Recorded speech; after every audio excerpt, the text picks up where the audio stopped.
Halo, jumpa lagi di channel di Layout. Nah, di video kali ini saya akan bahas cara melakukan pengeditan di file Adobe InDesign.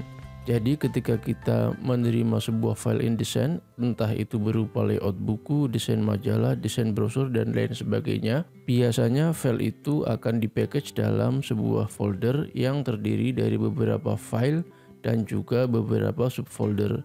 Contohnya di sini saya memiliki sebuah project InDesign yang terdiri dari satu file IDML, kemudian ada lagi file INDD, dan juga ada lagi dua buah folder, yang satu berisi font dan yang satu lagi berisi beberapa gambar yang digunakan dalam project InDesign itu. Nah, sebelum membuka file InDesign, pertama kita install fontnya terlebih dahulu yang berada dalam dokumen font, dalam folder dokumen font. Caranya kita pilih semua font yang ada di dalam folder dokumen font, lalu kita klik kanan dan pilih install atau install for all user. Setelah itu baru kita buka file InDesign, baik itu file yang berekstensi INDD maupun file yang berekstensi IDML, tergantung versi Adobe InDesign yang kita miliki.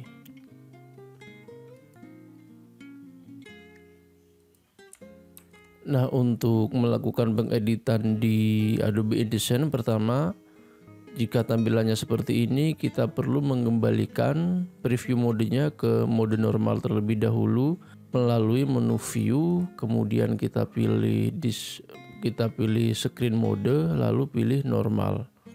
Nah, seperti ini. Nah, untuk mengedit teks di Adobe InDesign, kita menggunakan text tool yang berada di bagian panel sebelah kiri.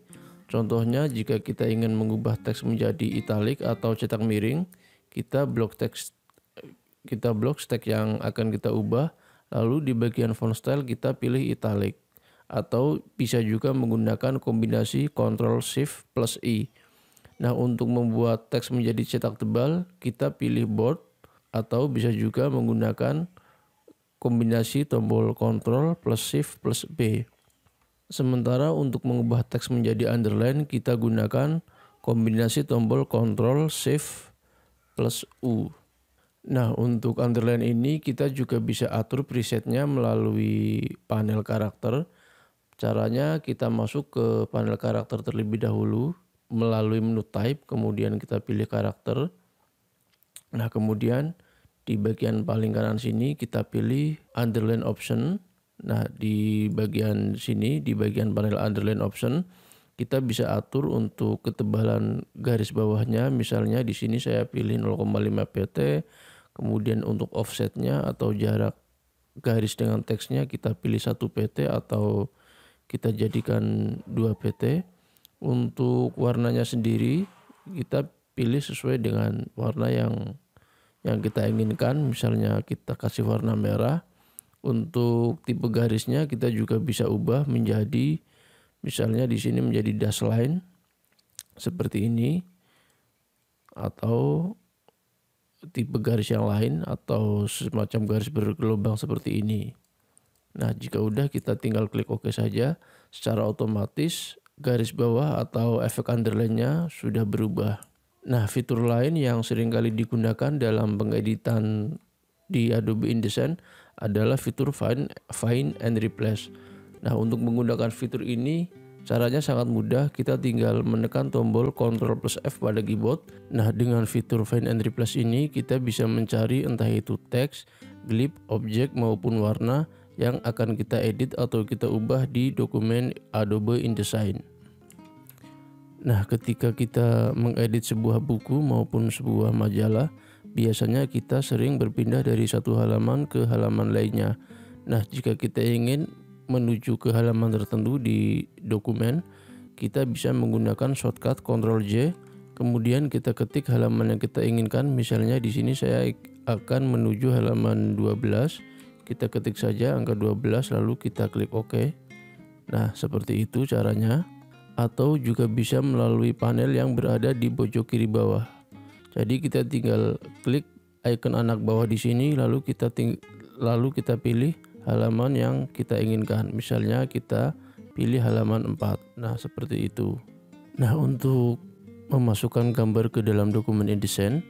Misalnya di sini saya akan memasukkan gambar ke dalam sebuah objek frame. Pertama kita pilih objek frame yang kita inginkan, lalu dari menu file kita pilih place dan kita pilih gambar yang akan kita masukkan. Nah, seperti ini. Untuk mengatur besar kecilnya gambar, kita bisa menggunakan Direct Selection Tool. Lalu kita bisa membesarkan atau mengecilkan gambar ini sesuai dengan ukuran yang menurut kita proporsional.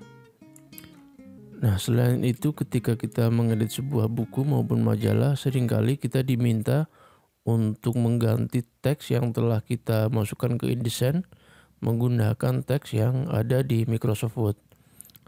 Nah, untuk menggantinya caranya kita tinggal copy paste saja teks tersebut dari aplikasi MS Word. Contohnya seperti ini. Nah, untuk teks yang tidak terpakai kita bisa menghapusnya. Lalu kita paste teks dari Word ke sini. Nah, jangan lupa untuk menggunakan paragraph style untuk menyamakan format teks yang kita copy ke dalam aplikasi InDesign. Oke, jika ada pertanyaan tentang Adobe InDesign, bisa langsung tulis di kolom komentar. Silahkan like jika Anda menyukai video ini, dan jangan lupa menekan tombol subscribe untuk mendukung channel ini agar lebih berkembang. Sampai jumpa di video saya berikutnya.